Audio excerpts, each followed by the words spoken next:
To solve the problem, we have to diagnose your specific sleep archetype. From there, we can map the exact evidence-based intervention required to fix it. This flowchart maps the root causes of sleep friction. First, circadian mismatch. Your internal clock fights your schedule. Second, the cognitive loop. You're exhausted, but racing thoughts trap your brain in high arousal. Third, behavioral sabotage. Daily habits interfere with natural biology. Long-term sleep quality depends on accurately identifying your specific biological or cognitive deficit, then paying the lifestyle price necessary to correct it. Let's start with the circadian mismatch. A documented clinical version of this is delayed sleep phase syndrome, or DSPS. It's a genetic shift where your biological clock runs 2 or more hours behind societal norms. This shows up heavily in adolescence. As the body goes through puberty, the natural circadian rhythm lengthens, making it incredibly difficult for teenagers to handle early school start times.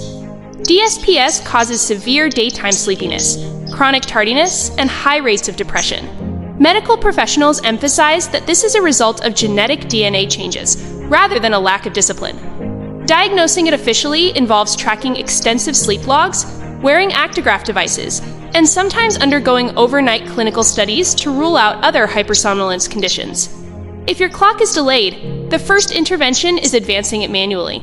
This requires anchoring a strict wake-up time every single day, paired immediately with bright morning light exposure to the sun. Clinicians use bright light therapy and timed low-dose melatonin to chemically signal the brain and force the circadian rhythm to shift earlier in the evening. The alternative approach is chronotherapy. Instead of fighting to go to bed earlier, you push your bedtime forward by 1 to 3 hours every successive night until your internal clock loops entirely around the 24-hour cycle. Cautionary: the trade-off here is significant. Executing chronotherapy safely requires taking 1 to 2 full weeks completely free from work, school, and normal social commitments. Treating a misaligned clock means treating light and schedule like prescribed medication. The cost is total consistency. Sleeping in for just one weekend will unravel weeks of biological progress. The second archetype is the behavioral saboteur. This happens when you have a few bad nights and decide to get into bed much earlier than usual to catch up on rest. Human biology often rejects this. Roughly 2 to 3 hours before your body is naturally ready to sleep, your circadian rhythm produces a massive spike in alertness, known as the wake maintenance zone, or the forbidden zone for sleep. This chart shows what happens. Your body produces a strong wakefulness peak right here, just before natural sleep onset. When you attempt an early bedtime, efforts collide directly with this alert signal. You lie awake, waiting for a sleep drive that hasn't arrived yet. Doing this repeatedly leads to conditioned arousal. You actively train your brain to associate the physical environment of your bed with stress and wakefulness rather than rest. The behavioral fix requires establishing baseline protocols. You anchor your circadian rhythm by viewing sunlight within 30 minutes of waking up, and you eliminate bright overhead lights between 10 p.m. and 4 a.m. The price of this fix is lifestyle rigidity. It demands stepping outside on winter mornings and severely limiting your phone and television usage as the evening winds down. Forcing yourself into bed during the forbidden zone actively manufactures insomnia. You must restrict your time in bed exclusively to the hours your body is biologically prepared for sleep. The final archetype is the overactive mind.